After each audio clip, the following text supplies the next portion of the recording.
Hello students, welcome to social science class. We were doing history, chapter 3, nationalism in India, and till now we have covered Satyagraha movement, Rowlatt Satyagraha, Jallianwala Bagh incident, Khilafat issue, non-cooperation movement, and Gandhiji made plan on non-cooperation and movement in the towns. Now we will continue with the topic non-cooperation movement. So we were doing non-cooperation movement that was started with the participation of middle class people who left the British institution and boycotted the foreign goods also.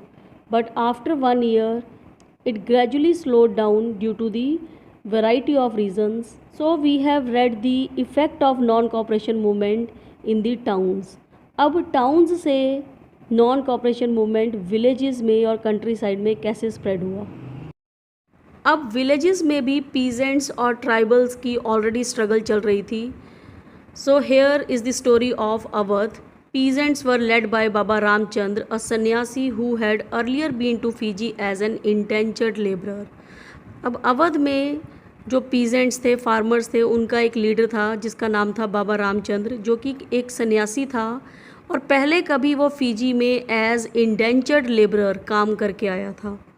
इंटेंचर्ड labourer का मतलब भी एक बेगार की तरह ही होता है जो free में काम करते हैं, लेकिन बेगार में हम अनविलिंगली काम करते हैं और इंटेंचर्ड लेबरर मीन्स कि हम विलिंगली काम कर रहे हैं क्योंकि हमारे पास कोई अदर सोर्स ऑफ इनकम नहीं है. इनकम तो इसमें भी नहीं होगी लेकिन at least you are settled, you will get food. तो बाबा रामचंद्र को बहुत मानते थे. यहाँ पर पीजेंट्स की लड़ाई तलुकदार के साथ थी और लैंडलॉर्ड्स के साथ. तलुकदार्स लैंडलॉर्ड्स को ही बोलते हैं, it is a local name, क्योंकि लैंडलॉर्ड्स उनसे बहुत ही ज़्यादा high rent, exorbitantly high rents charge करते थे and variety of other cesses. यहाँ पर मैंने पॉइंट्स लिखे हैं कि पीजेंट्स को लैंडलॉर्ड्स के साथ कौन कौन सी प्रॉब्लम्स थी. So that's why I have given number.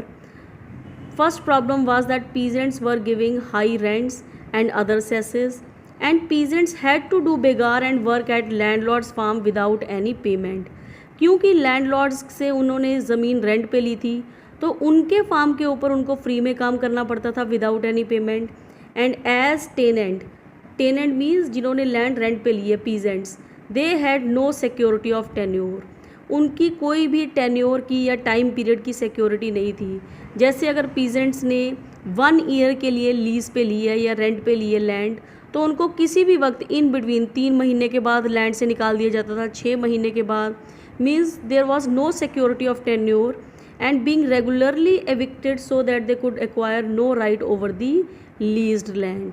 और क्योंकि लीज्ड लैंड के ऊपर वो कोई अपना राइट क्लेम ना कर सके, क्योंकि जब भी क्रॉप्स के मैच्योर होने का टाइम होता था, हार्वेस्ट होने का, तो नॉर्मली उस टाइम पीरियड पे उनको एविक्ट निकाल दिया जाता था ताकि वो कोई भी क्रॉप के ऊपर क्लेम, हार्वेस्ट के ऊपर क्लेम ना कर सके. So peasant movement demanded reduction of revenue, abolition of begar and social boycott of oppressive landlord. अब पीजेंट्स जो लैंडलॉर्ड्स के साथ जो उनकी लड़ाई चल रही थी, स्ट्रगल चल रही थी, उनकी 3 डिमांड्स थी. इनको भी आप खुद नंबर दे सकते हो. First demand was that they want the reduction of revenue, कि जो उनसे इतना हाई रेंट चार्ज किया जा रहा है या अदर सेसेस, टैक्स चार्ज किए जा रहे हैं, वो रिड्यूस कर दिए जाएं.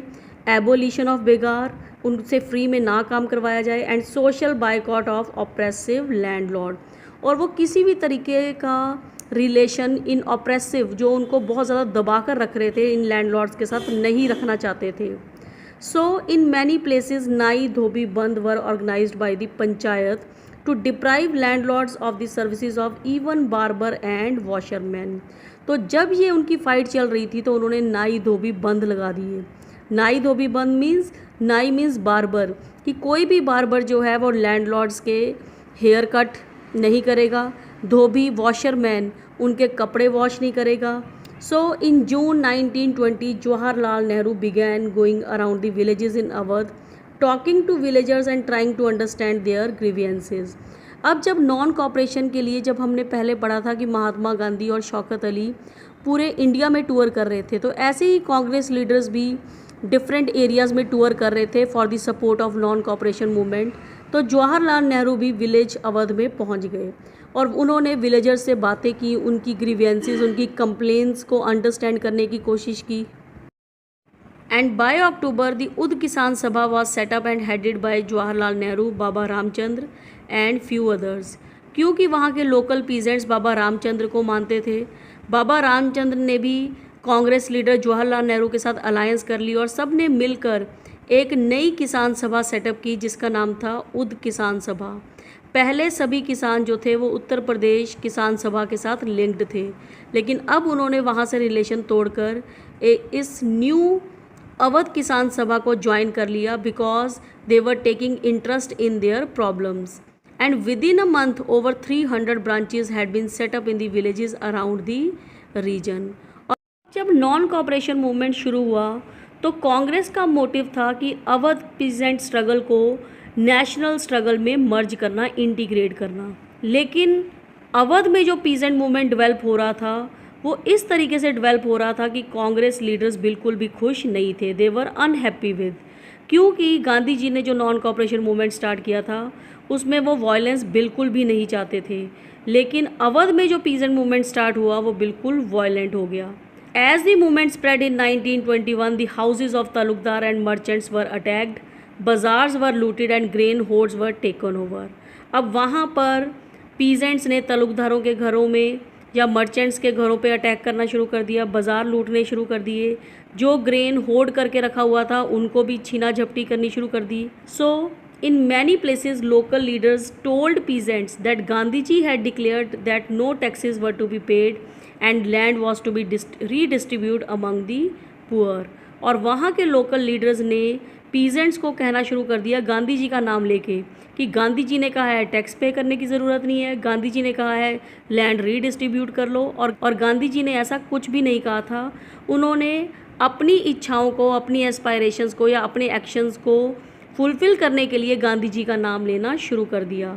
सो the name of Mahatma was being invoked to sanction all actions and aspirations. Peasants ने अपनी इच्छाओं को, अपने एक्शंस को अप्रूव करने के लिए गांधी जी का नाम लेना शुरू कर दिया। Now we have seen that in Awadh peasant understood the message of swaraj in their own way. Means कि उनके लिए स्वराज का मतलब अपनी प्रॉब्लम से छुटकारा पाना था। और उनकी प्रॉब्लम्स क्या थी?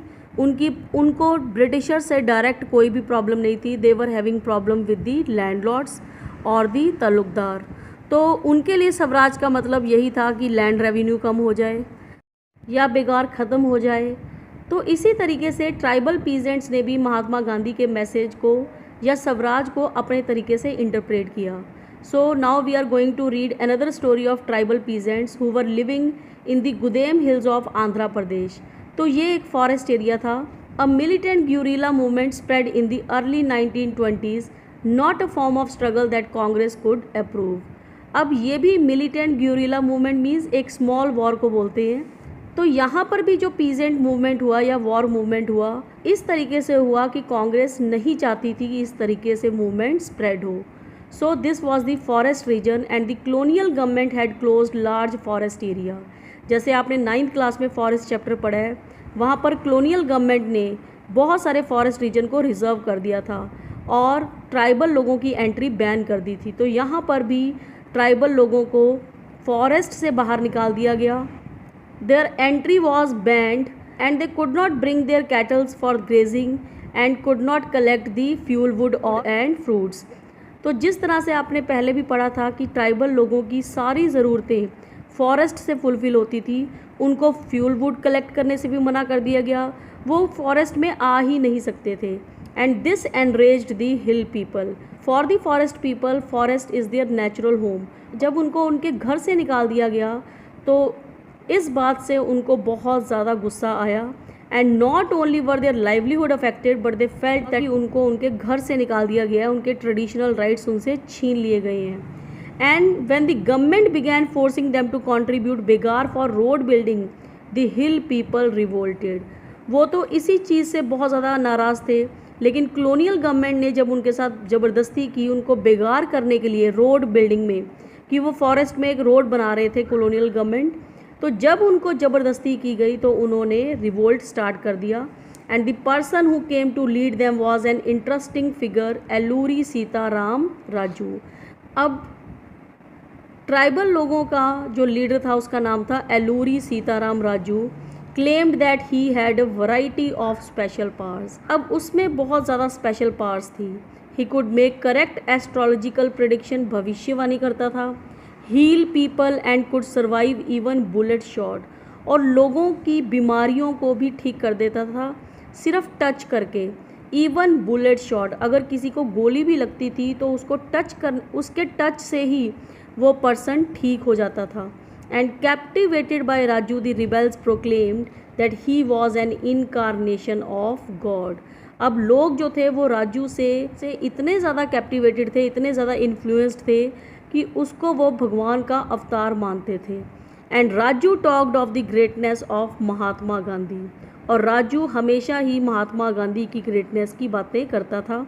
And said he was inspired by non cooperation movement and persuaded people to wear khadi and give up drinking. और जब उसने गांधी जी के नॉन कॉपरेशन मूवमेंट के बारे में सुना तो उसने लोगों को खादी पहनने के लिए मोटिवेट किया, और उसने ड्रिंकिंग को भी गिव अप करने के लिए, क्योंकि उस टाइम पे जो लीकर आती थी वो सारी फॉरेन से ही आती थी, तो ड्रिंकिंग को गिव अप करने के लिए भी उसने मोटिवेट किया। But at the same time he asserted that India could be liberated only by the use of force, not non violence. लेकिन वो एक बात से गांधी जी के कन्विंस्ड नहीं था। उसको ऐसे लगता था कि अगर लिबर्टी हमें चाहिए, फ्रीडम चाहिए, तो उसके लिए हमें फोर्स को यूज़ करना पड़ेगा। We can not win this war with non violence. So Gudem rebel attacked police station, attempted to kill British officials and carried on guerrilla warfare for achieving Swaraj. तो गुदेम हिल्स में ट्राइबल लोगों ने पुलिस स्टेशंस के ऊपर या British officials को मारना शुरू कर दिया। And in the mean time Raju was captured and executed in 1924, और इस वॉरफेयर में राजू पकड़ा गया and executed and he was hanged over, उसको फांसी लगा दी गई। सो for tribals, the meaning of Swaraj was not according to the message of Mahatma Gandhi, but it was their own problems that they want to get rid of. Now, another story is Swaraj in the plantation. Plantation means when single crop is grown over a large area. जैसे आपने देखा होगा जब tea gardens हैं तो tea gardens ही tea gardens, coffee gardens ही हैं, या फिर शुगर केन ही ग्रो की हुई है बहुत ही लार्ज फील्ड्स तक। So here is the story of plantation workers. Workers too had their own understanding of Mahatma Gandhi and the notion of Swaraj. अब plantation workers के लिए भी स्वराज का मतलब अपनी प्रॉब्लम से ही रिलेटेड था। For plantation workers in Assam, freedom meant right to move freely in and out of confined space in which they were enclosed. जैसे पीछे मैंने आपको इंडेंचर्ड लेबरर्स का मतलब बताया था, तो बिल्कुल वैसे ही था कि यहाँ पर भी प्लांटेशन वर्कर्स एक तरह से फोर्स्ड लेबर थी, जो कि आई तो अपनी मर्ज़ी से थी लेकिन उनके ऊपर कुछ लिमिटेशंस थी।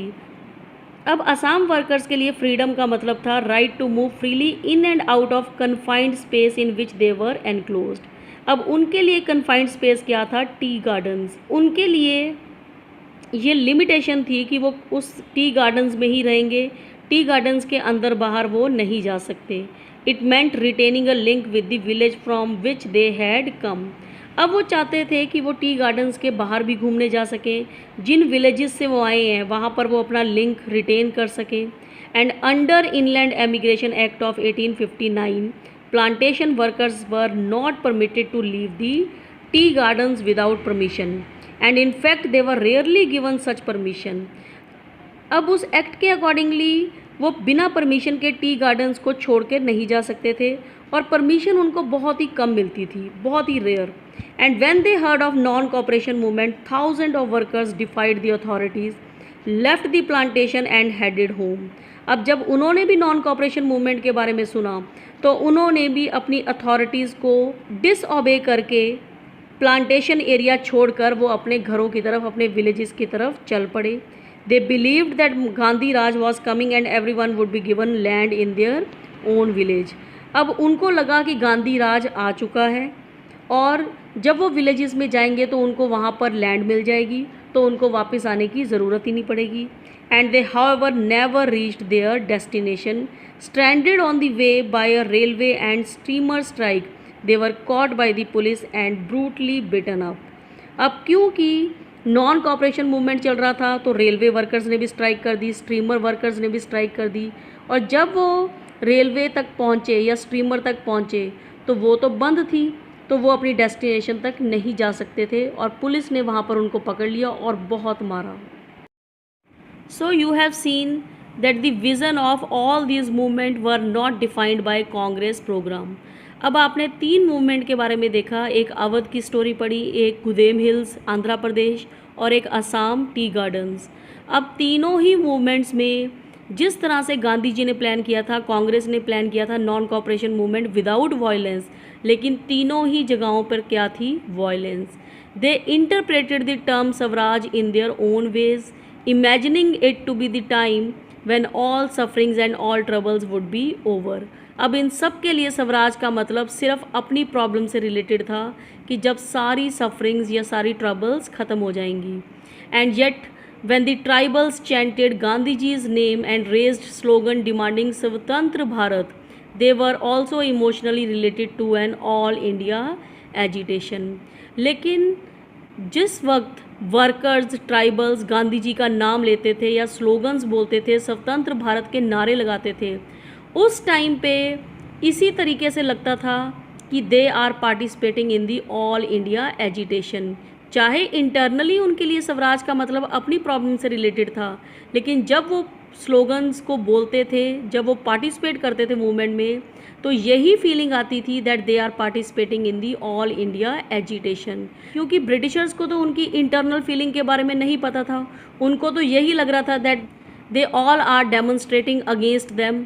And when they acted in the name of Mahatma Gandhi और linked their movement to that of Congress, they were identifying with the movement which went beyond the limits of their immediate locality।